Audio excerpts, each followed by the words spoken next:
Watercolor beginnings. The Meadowbrook Rehabilitation Center sat nestled among rolling hills, its weathered brick facade a stark contrast to the gleaming hospitals Dominic Westfield typically frequented. As he guided his Aston Martin through the winding country road, Dominic adjusted his simple button-down shirt, deliberately casual, deliberately unremarkable. Here, he wasn't the founder of Westfield Technologies or the man whose innovation had revolutionized renewable energy storage. Here he was just Francis Westfield's nephew, Mr. Westfield. The receptionist glanced up, her eyes betraying no recognition. "Your uncle is in the East Wing. He's been asking for you."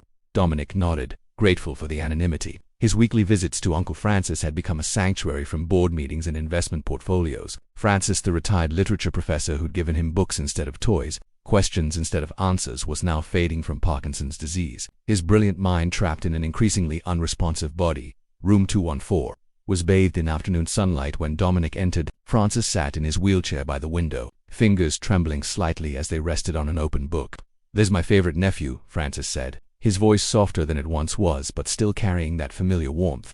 "I'm your only nephew," Dominic replied with their usual exchange, bending to embrace the man who had been more father than uncle. "Precisely why you're my favorite." Francis gestured to the chair beside him. "Tell me about the world I'm missing." Their conversation flowed as it always had: literature, philosophy, the ethical implications of Dominic's latest technological breakthrough. For 2 hours, Dominic wasn't a billionaire. He was the curious boy who once sat at his uncle's feet, absorbing wisdom like rainfall. "You should stay for the evening session," Francis said suddenly, interrupting Dominic's thoughts. "Nora comes with her cello. The music, it helps more than all these medications they pump into me." Before Dominic could respond, gentle notes drifted through the hallway. Francis smiled, his eyes brightening with recognition. "Ah, there she is now." The music grew stronger, and with it came a woman carrying a cello case. She paused in the doorway, her auburn hair gathered in a simple knot, wearing not the crisp white uniform of the medical staff, but a flowing green dress that reminded Dominic of forest depths. "Professor Westfield," she said warmly, "ready for our session." "Nora Calloway, this is my nephew, Dominic." Francis introduced. "Dominic, meet the woman who brings music back into these sterile halls." "Music therapist," she clarified, offering a hand that was strong and calloused from string instruments. Her handshake was firm, her gaze direct, assessing him, not as a potential investor or social connection, but simply as Francis's family. "I didn't realize Uncle had music therapy," Dominic said. "Because it's not on your schedule," Francis teased. "Nora works miracles with the patients here. She's building a program from scratch, aren't you, dear?" Nora smiled, but Dominic caught the slight tightening around her eyes, the look of someone passionate about their work but fighting for resources. He knew that look. He'd worn it himself before success found him. "Would you mind if I stayed?" Dominic asked, curiosity piqued. "It's not a performance," Nora replied, setting up her cello. "It's therapy. But if Professor Westfield doesn't mind." She glanced at Francis, who nodded enthusiastically. What followed transformed Dominic's understanding of healing. Nora played, but more importantly, she guided Francis to conduct the rhythm with his trembling hands. When his movements faltered, she adjusted, creating music from his limitations rather than despite them. Other patients gradually appeared in the doorway, drawn by the sounds. "Music reaches parts of the brain that words cannot," Nora explained afterward, as Francis rested. "For patients with neurological conditions, it creates new pathways. For those with trauma, it speaks when words fail." "You've built something remarkable here," Dominic said quietly. Nora shrugged. "I've started something. Building takes resources." "And passion," Dominic added, recognizing in her the same drive that had fueled his own ascent. "That's rarer than money." She studied him then, as if truly seeing him for the first time. "You're not what I expected from a Westfield heir." "I'm not an heir," he corrected gently. "Everything I have, I built." "Then you understand," she replied, packing away her cello, "that the most valuable things take time." As Dominic drove away that evening, his mind wasn't on quarterly reports or stock prices. It was filled with cello notes and the image of trembling hands finding strength through music. And perhaps, though he wouldn't have admitted it, with auburn hair and eyes that saw him, not his fortune. Resonant echoes 3 months after Francis Westfield's peaceful passing. Dominic found himself once again navigating the winding road to Meadow. The autumn leaves painted the landscape in amber and crimson, mirroring the colors of the sunset that had bathed his uncle's room during their final conversation. "Promise me something," Francis had whispered, his voice barely audible above the medical equipment. "Don't let what you build replace who you could become." Those words echoed in Dominic's mind as he parked his car, not the Aston Martin this time, but a modest sedan. He carried a cardboard box filled with his uncle's beloved books, donated to the rehabilitation center's small library. The real reason for his return, however, remained unspoken even to himself. The receptionist looked up, recognition flickering in her eyes. "Mr. Westfield, we weren't expecting you." "I'm not here as a visitor today," Dominic replied, adjusting his grip on the box. I spoke with Director Hammond about volunteering for the expansion project. Her surprise was evident. Billionaire sent checks. They didn't show up in jeans with paint-spattered work boots. But Director Hammond had jumped at Dominic's offer of both funding and personal involvement in expanding the center's creative therapy spaces. What Dominic hadn't mentioned was the specific program he hoped to support. The music room is down the east hallway, the receptionist directed, seemingly reading his thoughts. Miss Calloway is with patients until 4. Dominic thanked her and made his way through familiar corridors, now adorned with patient artwork and photographs. The rehabilitation center felt different without Francis Both's emptier and somehow fuller, as if his uncle's absence had created space for something new to grow. The music room was smaller than Dominic had imagined, barely large enough for the upright piano, a few chairs, and shelves of instruments in various states of repair. Through the window he could see Nora in the garden, surrounded by patients. Some held simple percussion instruments, others swayed to a rhythm only they could hear. At the center stood Nora, guitar in hand, her auburn hair now shorter but still catching the autumn sunlight as she led the group. Dominic set down the box of books and quietly observed. When an elderly woman hesitated to join, Nora knelt beside her wheelchair, speaking words Dominic couldn't hear but whose effect was immediate. The woman's face brightened, and tentatively, she reached for a tambourine. "She sees people," a voice beside him said. Dominic turned to find a nurse watching the session. Not patients, not died, just people with stories. Interrupted when the session ended. Dominic waited as Nora guided each participant back inside. She froze momentarily upon seeing him, surprise quickly masked by professional composure.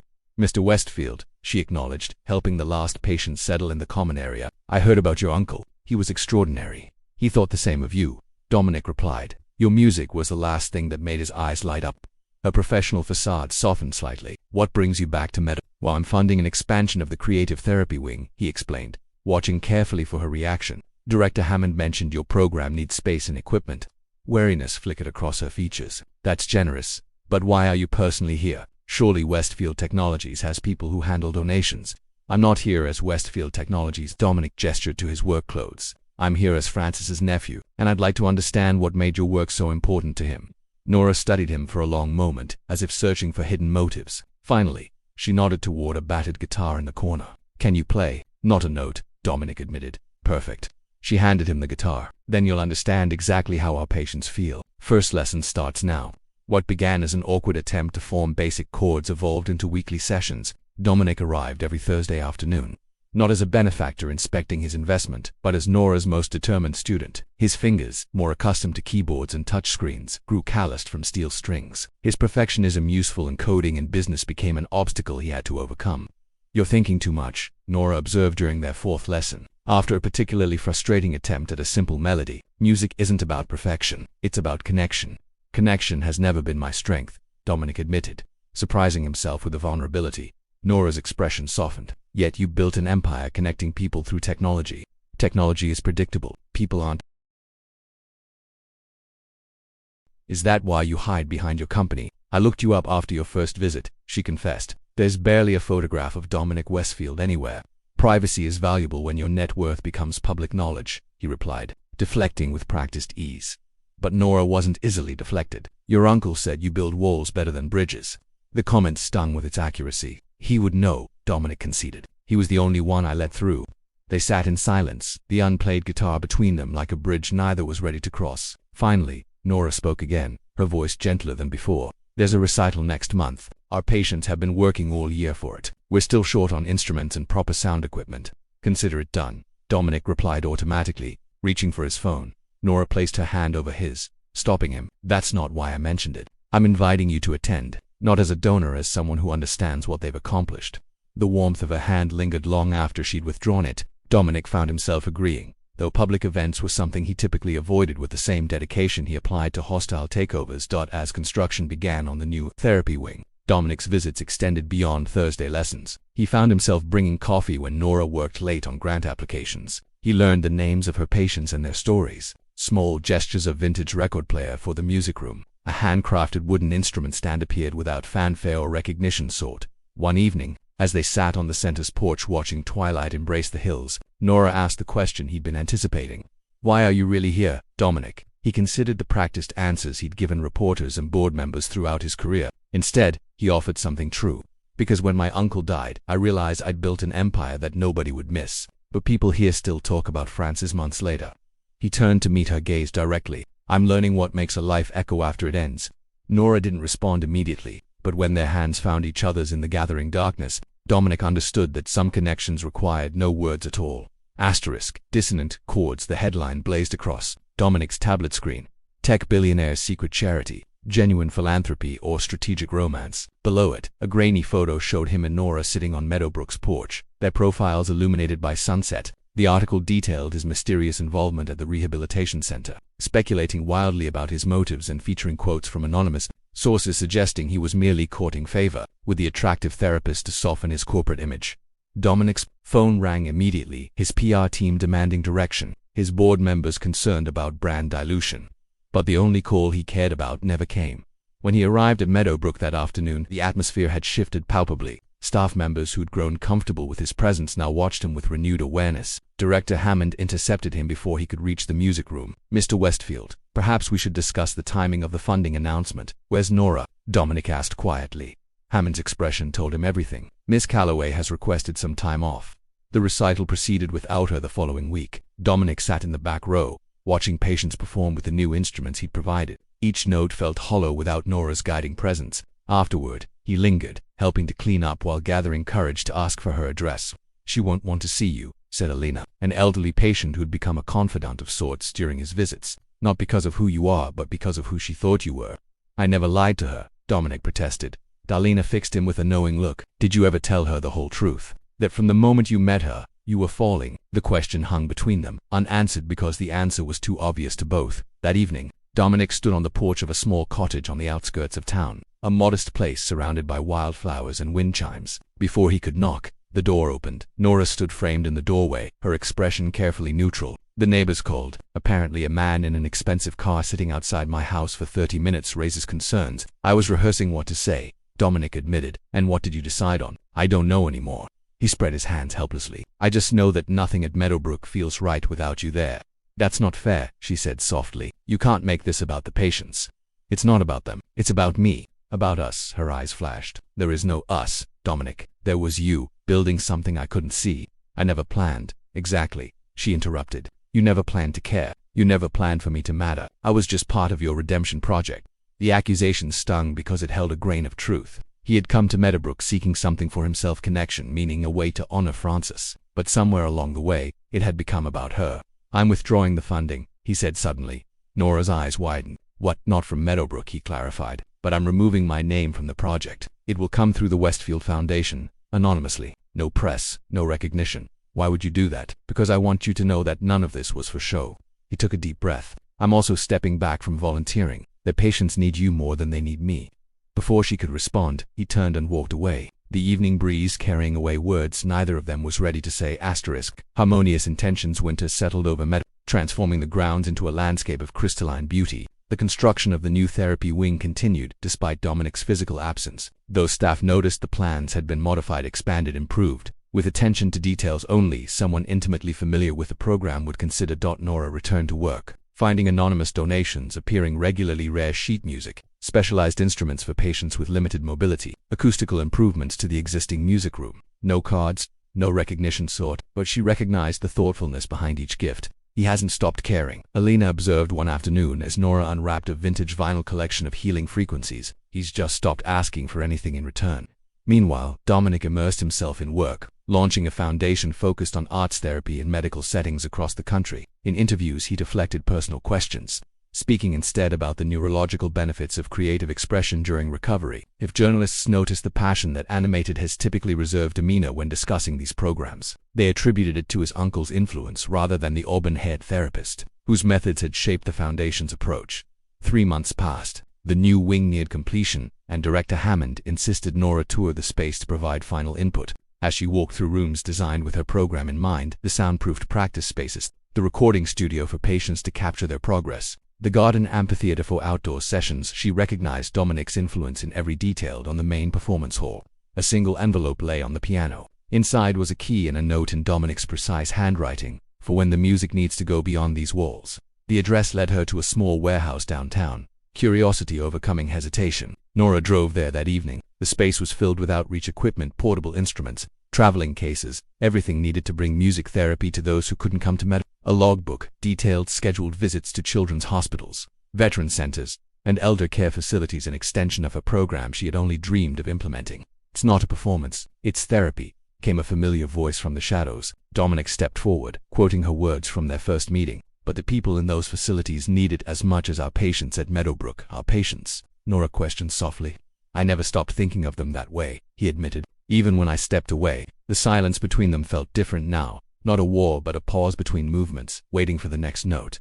"Why didn't you tell me about all this?" she finally asked, gesturing to the equipment surrounding them. "Would you have accepted it if you thought it came from me?" The honest question deserved an honest answer. "No," she acknowledged. "I would have seen ulterior motives, and now I see that I judged you unfairly," Nora said. "I was so afraid of being someone's project that I didn't see you were simply trying to build something meaningful." Dominic moved closer, stopping just short of where they could touch. "I didn't know how to say that everything changed when I met you, that for the first time, success meant something different than what I'd been chasing." "And what does success mean now?" she asked, her voice barely above a whisper.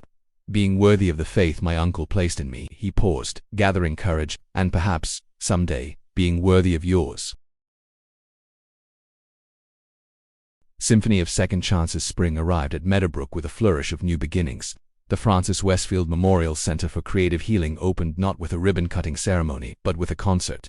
Patients performed alongside professional musicians, their unique interpretations of classical pieces moving the audience to tears and laughter in equal measure. In the front row sat Dominic, no longer hiding his connection to the center or to its visionary music therapist. Beside him was a chair left empty in Francis's honor, adorned with his favorite leather-bound copy of Whitman's Leaves of Grass. Nora conducted the final piece, an original composition created collectively by her patients, each contributing notes that represented their healing journey. As the music swelled, her eyes found Dominic's, acknowledging the parallel journey that had brought them here, to people learning to harmonize despite their different tempos and keys. The months following the opening established a new rhythm to their relationship. Dominic divided his time between Westfield Technologies and the growing network of arts therapy programs his foundation supported. Nora expanded her research, publishing findings on the neurological benefits of musical expression during recovery. They built something neither could have created along. Dominic's resources and vision, combined with Nora's heart and practical experience. Their different perspectives sometimes led to creative tension, but increasingly, they found strength in those differences. On the anniversary of Francis's passing, they sat together on the porch where they'd first begun to understand each other. The rehabilitation center sprawled before them, now expanded to include gardens, performance spaces, and residential wings for long-term patients. "Do you think he would be proud?" Dominic asked quietly, gazing at the facility that bore his uncle's name. "Of the center?" Nora took his hand. "Absolutely. But more importantly, of you." "Why me particularly?" "Because you learned what he tried to teach you, that empires rise and fall, but connections endure." She smiled. "You built something with your heart, not just your hands." Dominic looked at their intertwined fingers. "I had help." That evening they walked the grounds together, greeting patients and staff who had become like family. Near the garden amphitheater, a new installation had been unveiled, a sculpture of hands conducting an invisible orchestra, crafted from metal salvaged from the original building. "I have something for you," Dominic said, producing a small wooden box. Inside lay not jewelry as might be expected, but a simple brass key. Nora raised an eyebrow. "Another warehouse?" He laughed. "No, it's to my home, not as a grand gesture or proposal, but as an acknowledgement that whatever we're building it together." She accepted the key, then reached into her pocket. "Great minds," she murmured, presenting him with a similar key to her cottage. As twilight embraced the center named for the man who had inadvertently brought them together, they stood in comfortable silence. In the distance, a patient practiced piano, the halting notes floating through the evening air, imperfect, authentic, and beautiful in their honesty. "It's not what I imagined success would look like," Dominic admitted. "It's better, because true success isn't measured in acquisitions," Nora replied, echoing Francis's wisdom. "It's measured in what remains when everything else falls away." What remained, they both understood without saying, was this: two people who had learned that building walls was easy, but building bridges between hearts, between lives interrupted and renewed, between who they were and who they could become, was the work of a lifetime. It was work they had only just begun, note by note, day by day, together. The center stood as testament not just to Francis's memory, but to the quiet truth he had tried to teach his nephew, that empires built on wealth might impress the world, but only those built on compassion truly change it. And in that change, both Dominic and Nora had found something neither had been looking for: a harmony that made each of their individual melodies more beautiful than before.